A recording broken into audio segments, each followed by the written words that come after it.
Muchísimas gracias, señor senador Vasconcelos, senadora Cruz. Comparezco, honorables senadoras y senadores integrantes de las Comisiones Unidas del Senado de la República. Comparezco hoy ante ustedes a efecto de que se considere mi ratificación como embajadora de México ante los Estados Unidos de América. En atención a lo dispuesto por la fracción 2 del artículo 76 de la Constitución y con base en el nombramiento con el que me ha honrado en ejercicio de las atribuciones que le confiere el artículo 89 constitucional, el presidente de los Estados Unidos mexicanos, Andrés Manuel López Obrador. Después de casi 40 años de servicio diplomático, es un privilegio presentarme ante ustedes. Representantes de un Senado resultado de un voto claro y decisivo por parte de los mexicanos, un voto que nos compromete a todos a una profunda transformación del país. Ser la primera mujer en ostentar el cargo de embajadora ante los Estados Unidos de América representa una gran responsabilidad. Ser miembro del Servicio Exterior Mexicano es no solo un gran orgullo, sino ratifica el compromiso del presidente López Obrador con el servicio civil de carrera más antiguo del país, que ha estado siempre en la primera línea de la defensa de los mexicanos y del Estado mexicano en el exterior. Ser la representante del presidente y contar con su confianza es un privilegio y un gran honor, que me permitirá explicar y defender ante las autoridades y sociedad estadounidenses los objetivos del gobierno del presidente López Obrador para hacer de nuestro país un México más justo y equitativo. Sin la colaboración indispensable del Senado de la República, mi tarea no tendrá éxito. Por eso es tan importante este primer diálogo con ustedes, que espero solo sea el inicio de una constante durante los años de mi gestión en los Estados Unidos.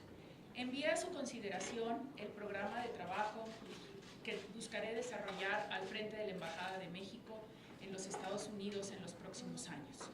Tiene 8 líneas de acción. La primera es la articulación, profundización y ampliación de la interlocución política institucional con todos los actores de la rica sociedad estadounidense. ¿Esto qué quiere decir? Que no concentraremos solamente nuestra actuación con la Casa Blanca o con el Departamento de Estado, sino con todas las secretarías del Poder Ejecutivo, con el Legislativo, para lo cual el acompañamiento del Senado será indispensable, con las autoridades estatales y locales, con la sociedad civil estadounidense, especial énfasis en las asociaciones de mexicanos residentes en los Estados Unidos y de la comunidad mexicano-americana, la academia, el sector privado, los medios de comunicación y el vibrante mundo de la innovación y la cultura en los Estados Unidos. Esa interlocución y esa profundización tiene como objetivo justamente combatir la propaganda racista y antimexicana que hoy difunden los sectores más conservadores de los Estados Unidos y enfatizar la importante contribución de los mexicanos y mexicano-americanos a la sociedad y economía estadounidenses. El fortalecimiento de los lazos con el Congreso estadounidense, que desempeña un papel rector en los temas de comercio, migración y política exterior, será una de las prioridades. Las elecciones de medio término nos arrojaron un nuevo panorama del Poder Legislativo, con el cual tendremos que trabajar en sinergia. El diálogo continuo y fluido con las autoridades estatales y locales, en particular con los estados fronterizos con México, y me da mucho gusto ver que parte de estas comisiones son senadores de los estados fronterizos, son indispensables en la instrumentación de políticas que afectan a nuestro desarrollo y a los mexicanos que radican en el país vecino. Por eso es tan importante ese diálogo, que se ejemplifica, por ejemplo, con el acuerdo firmado ayer entre los estados de Sonora, Nuevo México y Arizona para una interconexión gasera. El segundo tema o línea de acción es el tema de comercio e inversión. Estados Unidos es nuestro principal socio comercial, como ustedes bien lo saben. En 2017 el comercio rebasó los 521,000 millones de dólares, con un superávit para México. Tema que es lo que justamente ha causado algunas discusiones con los Estados Unidos. Pero no solo eso, hay un profundo desconocimiento en los Estados Unidos de la importancia de México en materia de comercio e inversión. De los 50 estados de la Unión Americana, en más de 30, México es el primer o segundo socio comercial. Y las economías de esos estados dependen del comercio con México. Y no solo eso, Estados Unidos es el principal inversionista en México, pero a muchos se les escapa que las empresas mexicanas son ahora también una de las principales inversionistas en los Estados Unidos, fuente de creación de empleo y fuente de vitalidad en sus sociedades. La presencia de empresas como Cemex, Gruma, Bimbo, Envases Universales, hace la diferencia en muchos lugares de la Unión Americana.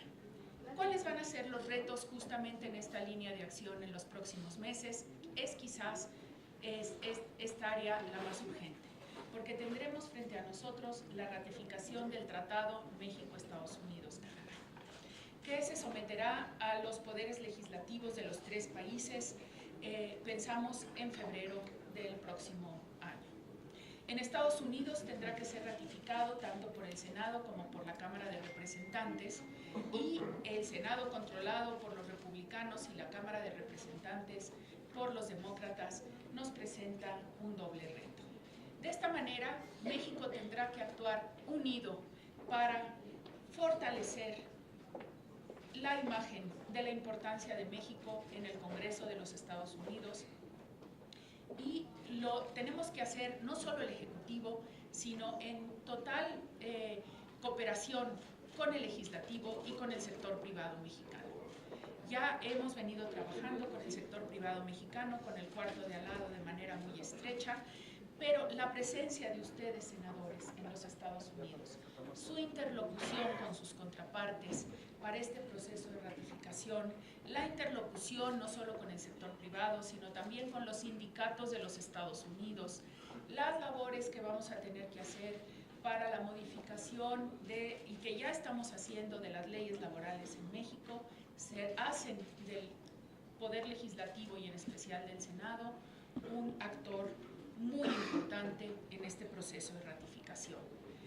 Una vez lograda la ratificación, que sabemos que los escenarios no son fáciles, pero que esperamos se pueda concluir antes del periodo vacacional de agosto del Congreso de los Estados Unidos, nos corresponderá enfocarnos en la instrumentación de este tratado y las oportunidades que ofrece.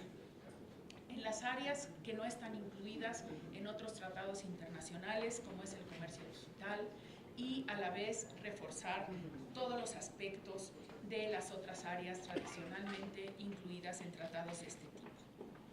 La tercera línea de acción, y quisiera enfatizar que esto hace una gran diferencia en la política, o que buscamos que haga una gran diferencia en las relaciones bilaterales con los Estados Unidos y en la política exterior del presidente López Obrador, es el énfasis en el desarrollo. El concepto de desarrollo como un concepto sombrilla que está por encima o que está vinculado con los conceptos o con las realidades de migración, de seguridad y de violencia. Sin desarrollo humano y sustentable no podemos pensar que se va a combatir las causas profundas de la migración. La migración, lo ha dicho el presidente López Obrador, y yo lo escucho o lo había escuchado en Roma hasta ahora constantemente, debe ser una opción y no una necesidad. Y para ello tenemos que garantizarles a los ciudadanos tanto de México como de Centroamérica, en este caso particular para México, pero de otros países y de los países del mundo, un desarrollo humano y sustentable. Estas políticas de desarrollo del gobierno del presidente López Obrador estarán basadas en la Agenda 2030. Ustedes saben que el propio presupuesto que se está considerando ahorita tiene ya como objetivo la Agenda 2030, el cumplimiento de los 17 Objetivos de Desarrollo Sostenible, pero también basándose, también dando una importancia fundamental al desarrollo del sur-sureste de México, para poner al sur-sureste de México al nivel del desarrollo de otras regiones del país. el reto de la desigualdad es uno de los grandes pendientes del Estado mexicano, de los gobiernos, de todos nosotros los mexicanos, y el inequitativo desarrollo regional es uno de los temas que debemos afrontar. Pero también la política de cooperación al desarrollo con los Estados Unidos atenderá primordialmente las acciones conjuntas en Centroamérica. Ayer mismo se anunció la declaración, antier mismo la declaración bilateral sobre cómo va a cooperar México con los Estados Unidos en Centroamérica. No se crean instrumentos nuevos, y eso hay que reconocerlo, pero sí se enfatizan dónde están los instrumentos existentes y por qué no se han aprovechado hasta la fecha. ¿Por qué si había créditos disponibles no los hemos aprovechado? Entonces tenemos que trabajar con el sector privado para el diseño de proyectos que sean viables y aplicables. A la vez que esto es un primer paso, no va a acabar ahí, porque lo que trataremos es de articular estos esfuerzos y estos proyectos de inversión y de cooperación con el documento que firmamos con los países centroamericanos basado en el diagnóstico de la CEPAL, y a la vez incorporar a otros socios que pueden ser Canadá, que puede ser la Unión Europea, que puede ser Alemania, a estos esfuerzos, y también a los organismos internacionales. Déjenme decirles aquí que los 3 organismos con sede en Roma, la FAO, el Programa Mundial de Alimentos y el FIDA, no solo tienen ya proyectos con Centroamérica, sino que tienen un enorme entusiasmo de alinear sus esfuerzos con los que estará haciendo el Gobierno de México en Centroamérica, porque de acuerdo al diagnóstico de estos organismos, el 60% de la migración de Centroamérica proviene de las áreas rurales. Por lo tanto, habrá que dar una atención especial a las áreas rurales y al combate a la pobreza rural. La cuarta línea de acción es el tema de migración. Ahí, sin duda, tenemos enfoques muy diferentes con los Estados Unidos. Mientras que los Estados Unidos favorecen una política migratoria cada vez más restrictiva, el anuncio que apenas se hizo en días pasados por parte de la Secretaria de Gobernación de la Política Migratoria de México, que está basada en 2 conceptos claves: el respeto a los derechos humanos y el desarrollo. Ahí seguramente tenemos visiones diferentes, pero creo que una de las funciones de la embajadora y de la embajada será explicar por qué para México tenemos esa política migratoria basada en derechos humanos y desarrollo. ¿Por qué para nosotros es central el respeto a los derechos humanos? ¿Por qué tenemos esa solidaridad con otros países? Porque responde a nuestra historia y a nuestras convicciones y valores más profundos. Pero a la vez seguiremos insistiendo en que la migración no puede ser criminalizada ni debe ser criminalizada. Sin duda alguna se podrá abrir un diálogo con las diferentes autoridades y actores de la sociedad americana en materia de migración. Y este diálogo tendrá que estar basado en las nuevas realidades. Muchas de las percepciones que hay en Estados Unidos sobre la migración mexicana son equivocadas, porque siguen hablando de una llegada masiva de mexicanos cuando esta llegada masiva ya no se está produciendo. Por el contrario, tenemos casi una migración cero, están regresando más mexicanos de los que se han ido, y por cierto tenemos una gran responsabilidad hacia los mexicanos que han regresado, que se cuentan entre 500,000 y 800,000, para integrarlos a este país y aprovechar todas sus capacidades. Entonces, las bases del diálogo en Estados Unidos en materia migratoria deberán basarse en esta nueva realidad y en una migración mexicana que es cada vez más legal, que va por los canales legales y más capacitada, cual significa también un reto para el país, porque quiere decir que este país ha invertido muchísimo dinero en educación y Estados Unidos lo usufructuará a esos mexicanos educados. Entonces, esas deben de ser las bases del diálogo, y creo que para ahí contaremos con gran apoyo de la Academia Estadounidense, de centros como Migration Policy Institute, que conocen muy bien las características de la migración mexicana. Y por supuesto, en la línea de acción de migración, el tema principal y fundamental es la protección a los derechos de los mexicanos en los Estados Unidos. En este sentido, si queremos que los consulados actúen como procuradurías de defensa del migrante, fortalezcan sus labores de protección, que realmente podamos detectar cuáles son los casos en donde se requiere una acción conjunta de defensa de los mexicanos, a la vez que seguimos dando asesoría y a través de la red de abogados consultores que tiene el Gobierno de México, que actúan pro bono, que demos asesoría a casos individuales, pero que también podamos ubicar cuáles son los casos generales que requieren una acción más concertada. La quinta línea de acción es el tema de seguridad. Debemos estar conscientes que para los Estados Unidos el tema de seguridad es fundamental, pero lo que ha habido a raíz de los atentados de las Torres Gemelas ha sido una securitización de la agenda de política exterior de los Estados Unidos.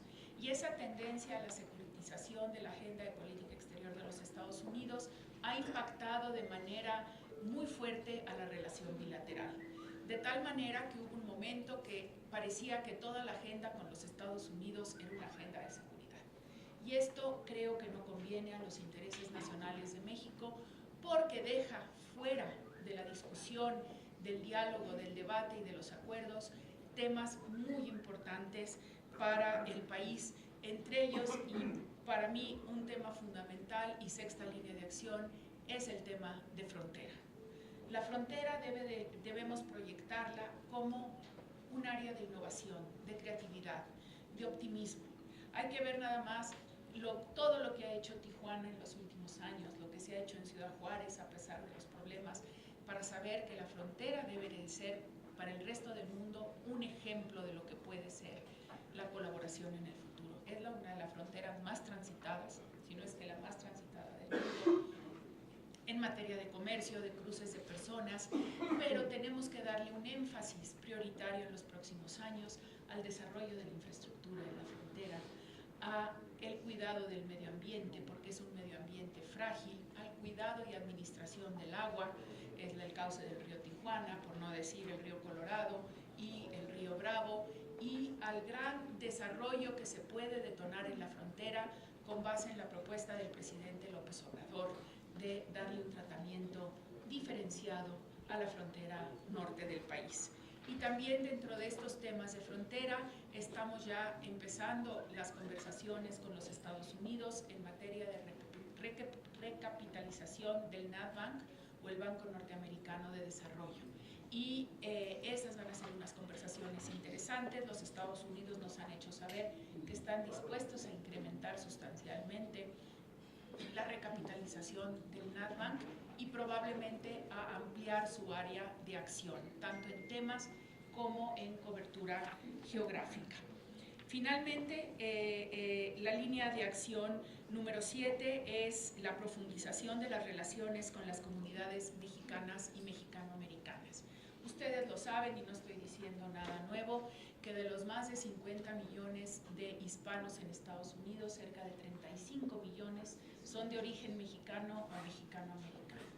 Y 11 de ellos son mexicanos de primera generación, de los cuales cerca de la mitad están en situación indocumentada. ¿Esto se puede leer como un problema? No lo es una grandísima oportunidad. Y es una grandísima oportunidad porque nos refleja claramente el cambio del perfil demográfico de los Estados Unidos y la creciente importancia que tendremos, que ya tenemos, pero que tendremos aún más, los mexicanos en Estados Unidos. El futuro de los Estados Unidos no se puede explicar sin la fuerza y el impacto de la cultura mexicana, de la contribución a la economía, la industria de la construcción, la industria de los servicios, de la hotelería. No puede existir en los Estados Unidos sin el concurso de los mexicanos. Y tendremos que relacionarnos, porque a veces, y eso nos los han hecho saber mucho los mexicanoamericanos, sobre todo, no se sienten reconocidos por parte del Gobierno de México, por parte de la Embajada, en toda la potencialidad que tienen y en todo lo que han aportado tanto a México como a los Estados Unidos. Creo y me gustaría mucho que pudiéramos trabajar en conjunto aún más con las comunidades de mexicanos y con las comunidades de mexicanoamericanos. Y finalmente la línea de acción número 8 es la imagen de México. Ahí sí creo que todos coincidimos con el presidente López Obrador, que si las cosas no mejoran internamente, por más que hagamos campañas de comunicación, la imagen de México no cambiará. Si en México se combate la corrupción, si en México disminuye la desigualdad, si en México podemos crear un ambiente de armonía, esa imagen se proyectará en el exterior. Porque el cambio de la imagen de México dependerá de los cambios internos. Pero también debemos de hacer un gran esfuerzo para actuar con todos los mexicanos en Estados Unidos, para difundir y no cansarnos de difundir todas las contribuciones de México, para aprovechar los mexicanos que están teniendo ahorita un papel destacado en los Estados Unidos. Creo que el ejemplo más trillado, pero no por eso menos importante, es el de los cineastas y camarógrafos mexicanos, que sería ahora de Hollywood sin ellos, ¿no? Son la fuente realmente de creatividad. Y haremos un gran esfuerzo de trabajo en las redes sociales, porque ese es un tema que tenemos que aprovechar más. Con todos los 50 consulados que tenemos en Estados Unidos, el esfuerzo será conjunto de la embajada y los 50 consulados en materia de articulación política, en materia de protección de derechos humanos, en materia de difusión de las oportunidades de comercio e inversión en México, pero sobre todo también en materia de imagen de México. Que tengamos un mensaje unificado, que tengamos este mensaje de este México optimista, de este México que vamos a trabajar unidos, de este México que aún en estos debates tan acalorados son una muestra de la democracia y de la pasión que tenemos los mexicanos por el cambio. Con esto terminaría yo y sobre todo me pongo a su disposición para preguntas y más que preguntas para sus consejos, porque dependeré mucho de ustedes y de sus consejos para poder realizar una labor adecuada al frente de la Embajada de México más grande, que ahorita cuenta con 205 personas. Muchísimas gracias a todos por su